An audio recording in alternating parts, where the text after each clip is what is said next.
ETF index mutual funds నేర్చుకుని stock మార్కెట్లో రాణించాలనుకుంటున్నారా? వెంటనే ఈ నెంబర్కి కాల్ చేయండి.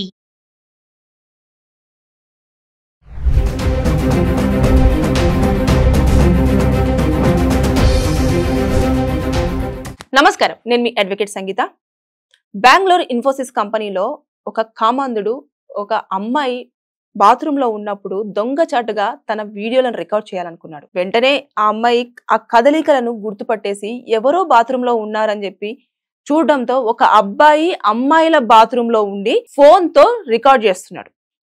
అంటే ఎంత దారుణానికి దిగజారుతున్నారంటే అబ్బాయిలు, అసలు అది ఏంటో నాకు ఇప్పటి వరకు కూడా ఒక విషయం అర్థం కాదు. అంటే అమ్మాయిల ఫొటోస్ కానివ్వండి, వీడియోస్ కానివ్వండి తీసేసుకొని వాళ్ళని బ్లాక్మెయిల్ చేసి మీ దగ్గరికి రప్పించాలనుకుంటారు.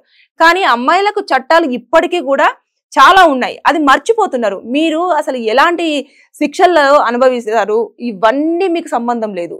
ఎంతసేపు మీ సునకానందం అంతే. అమ్మాయి కనిపిస్తే చాలు ఆమెను ఏ రకంగా లోపరుచుకోవాలి, ఆవిడతో ఏ విధంగా మాట్లాడాలి, ఎలా ఫ్లర్ట్ చేయాలి, ఇదే ధ్యాసలో ఉంటున్నారు ఈ మధ్య కాలంలో కొంతమంది అబ్బాయిల కోసం మాత్రమే నేను మాట్లాడుతున్నాను. ఓకే, సో అక్కడ చాలా రోజుల నుంచి వెళ్ళి ఇలాంటివి జరుగుతున్నాయి, కానీ అది ఎప్పుడు కూడా వాళ్ళు గ్రహించినట్టు లేరు. ఆ అబ్బాయి ఇన్ఫోసిస్ కంపెనీలో సీనియర్ అసోసియేట్ గా పనిచేస్తాడు. మహారాష్ట్రకు చెందిన నగేష్ స్వప్నిన్. ఇతను తోటి ఎంప్లాయీది అలా చేయడం అంతేకాదు, వెంటనే ఇమీడియట్ గా పిలిచిన తర్వాత ఎంప్లాయీస్ అందరూ వచ్చేసి అతని ఫోన్ లాక్కొని చూస్తే ఈమెతో పాటు ఇంకొక 2-3 అమ్మాయిల వీడియోస్ కూడా అందులో ఉన్నాయి. అంటే ఈ తతంగం అనేది అతను ఎప్పటి నుంచో చేస్తున్నారు. కానీ ఏం చేస్తారు, అమ్మాయిలు వర్క్ టెన్షన్ లో ఉంటారు, ఫాస్ట్ గా రావడము, వాష్రూమ్ లోకి వెళ్ళడము, వాళ్ళ పని కారణంగానే వెళ్ళిపోవడం, ఇలాంటివి చేస్తారు. అంతేగాని చుట్టుపక్కల ఎవరున్నారు, బాత్రూమ్ లో ఎవరుంటారని ఎవరు గెస్ చేస్తారు? ఎవరు గెస్ చేయరు కదా. ఇదే అదనుగా చూసుకొని అతను ఆ పనికి ఒడిగట్టాడు. ఇది ఇన్ఫర్మేషన్ యాక్ట్ 2000 ప్రకారంగా జైలు శిక్ష పడుతుంది. ఎన్ని సంవత్సరాలు? 3 సంవత్సరాలు. అలాగే జరిమానా 2 లక్షలు ఇవ్వాల్సి ఉంటది. ఎందుకు అబ్బాయిలు ఇంత బిహేవ్ చేస్తున్నారు అనేది అర్థం కాదు. కొన్నిసార్లు వాళ్ళు ఎక్కడ మైండ్ పెట్టుకుంటున్నారో, ఏం చేస్తున్నారో ఒక్క నిమిషం కూడా ఆలోచించలేకపోతున్నారు. అమ్మాయిలు ఇలా చేస్తే దగ్గరికి రారు, భయపెట్టినా కూడా దగ్గరికి రారు. వాళ్ళకి నచ్చితేనే దగ్గరికి వస్తారు. నచ్చేదాకా మీరు వెయిట్ చేయండి, నచ్చే పనులు చేయండి. నచ్చని పనులు చేసి ఆమెను ఇబ్బంది పెట్టేలాగా, మానసికంగా ఇబ్బంది పెట్టేలాగా ఇవన్నీ కాదు.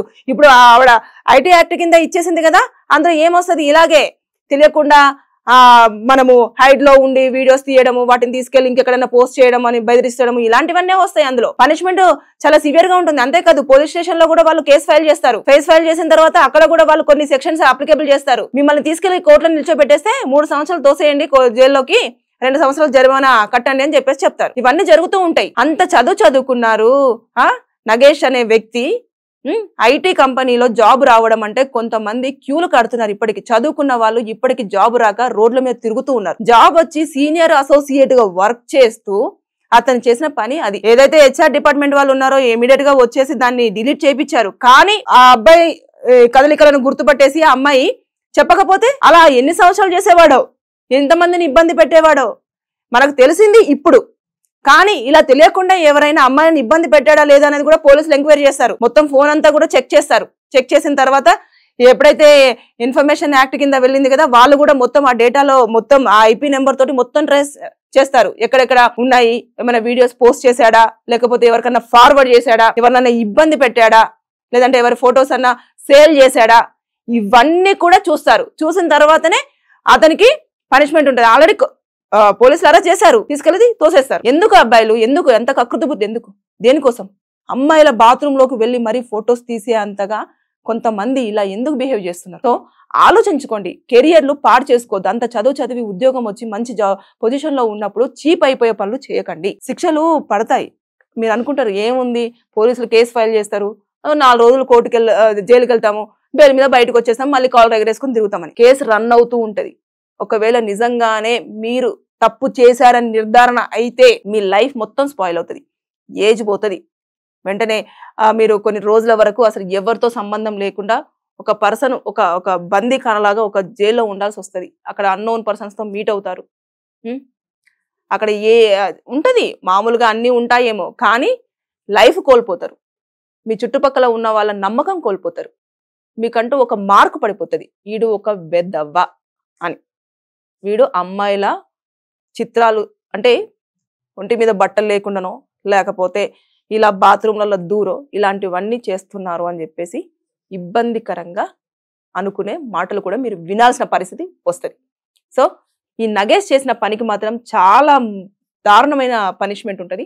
ఇలాంటివన్నీ జరుగుతూ ఉన్నాయి. సో అమ్మాయిలు బీ కేర్ఫుల్. మీరు ఎట్టి పరిస్థితిలో ఇన్ కేస్ మీ చుట్టుపక్కల ప్రతిదీ చెక్ చేసుకోండి ముందుగానే. కెమెరాలు కూడా కొన్ని సార్లు పైన పెడుతూ ఉంటారు. అది హిడెన్ కెమెరాస్ కూడా చాలా వరకు ఉంటాయి. సో అలాంటివన్నీ మీరు ఒకసారి ఏదైనా కొత్త ప్లేస్ లో, అంటే ఆఫీస్ అని మీరు పట్టించుకోకపోవచ్చు, కానీ అది కూడా చెక్ చేసుకోండి. ఇలాంటి దుర్మార్గులు కొంతమంది ఉంటారు, నగేష్ లాంటి వాళ్ళు. సో మీరు ఎప్పుడైనా సరే మీరు ప్రైవేట్ గా ఏదైనా పని చేయాలి అనుకుంటున్నప్పుడు మాత్రం చుట్టుపక్కల ఉన్న ప్లేసెస్ అన్ని కూడా ఒక్కసారి చెక్ చేసుకోండి. ఏమైనా మీకు అనుమానాస్పదంగా కనిపించేస్తే వెంటనే అది ఏంటని పూర్తిగా తెలుసుకున్న తర్వాతనే మీరు ఏదైతే వాష్రూమ్కి వెళ్ళాలనుకుంటున్నారో అది వెళ్ళండి. ఆ అమ్మాయి కొంచెం తెలివిగా ఆలోచించింది, లేదా గాబరగా వచ్చేసి లేక వర్క్ ఉంది సార్ మళ్ళీ పిలుస్తారేమో, నేను వర్క్ చేయాలి, అది టైంకి నేను ఆ ప్రాజెక్ట్ ఫినిష్ చేయాలని చెప్పేసి నా హరీబరీలో ఉంది అని అంటే ఆమె మైండ్ మొత్తం అక్కడే ఉంటది. ఇక్కడ చుట్టుపక్కల ఏం జరుగుతుంది అనేది అంత ఐడెంటిఫై చేయకపో. లక్కీగా ఆమె ఏదో కొంచెం పీస్ఫుల్ గా వచ్చి ఉంటది, వెంటనే ఇమీడియట్ గా ఏదో కదులుతున్నట్టు అనిపిస్తుంది అని చెప్పేసి ఐడెంటిఫై చేయగలిగి. లేకపోతే అది ఆ వీడియోని తీసేసి ఆమెను ఎంత బ్లాక్మెయిల్ చేసేవాడో, ఎంత ఇబ్బంది పెట్టేవాడో, ఎన్నిసార్లు ఆవిడని ఇంకా అనరాని మాట్లాడేవాడో, ఇవన్నీ ఉంటాయి. సో ప్రతి దానికి పనిష్మెంట్ ఉంటది, ప్రతి దానికి శిక్షలు ఉంటాయి, జరిమానాలు కూడా ఉంటాయి. మీరొక్కరే తప్పు చేస్తే మేమే కదా శిక్ష అనుభవించేది, మీ కుటుంబం మొత్తం శిక్ష అనుభవిస్తుంది. అదొక్కటి మర్చిపోవద్దు. ఎందుకంటే మీ అమ్మ మీ నాన్న అరే నా బాబు మంచోడే, అసలు మా అబ్బాయికి ఏం తెలియదు అనుకుంటారు. కానీ ఇలాంటివి తెలిసినప్పుడే ఇలాంటి వాడిని కన్నానా అని వాళ్ళు ఎప్పుడు కూడా చిన్న చూపు అయ్యేలాగా మాత్రం చెయ్యదు. కావాలంటే తల ఎత్తుకొని బ్రతికేలాగా వాళ్ళను ఉంచండి, తల దించుకొని బ్రతికేలాగా మాత్రం ఎవ్వరూ చేయొద్దండి. నేను ఈ వీడియో మాత్రం అందరు అబ్బాయిల కోసం చేయట్లేదు. ఇలాంటి నగేష్ అనే అబ్బాయిలు ఉన్నారు కదా, అలాంటి వాళ్ళ కోసం మాత్రమే నేను ఈ వీడియోని చేశాను. అంతేగాని అబ్బాయిలందరినీ మేడం ఏంటి ఇలా తిడుతుందని మాత్రం ఎట్టి పరిస్థితుల్లో మీరు అనుకోవద్దు. ఎందుకంటే ఉన్నారు, ఆఫీస్ ప్లేస్లలో ఉంటారు, బస్సులలో ఉంటారు, బస్ స్టాప్లలో ఉంటారు, స్కూళ్లలో ఉంటారు, కాలేజీలలో ఉంటారు, ఎక్కడైనా ఉంటారు ఇలాంటి నగేష్ లాంటి వ్యక్తులు. దయచేసి ఎవరైనా సరే అమ్మాయిలు మీరు జాగ్రత్తగా ఉండండి. మీరు ఎట్టి పరిస్థితుల్లో చుట్టుపక్కల అన్ని చూసుకున్న తర్వాతనే మీరు జాగ్రత్తలు ప్రతిదీ తీసుకోండి. ఇలా దొరక్కండి ఇలాంటి ఎదవలకి. Thank you.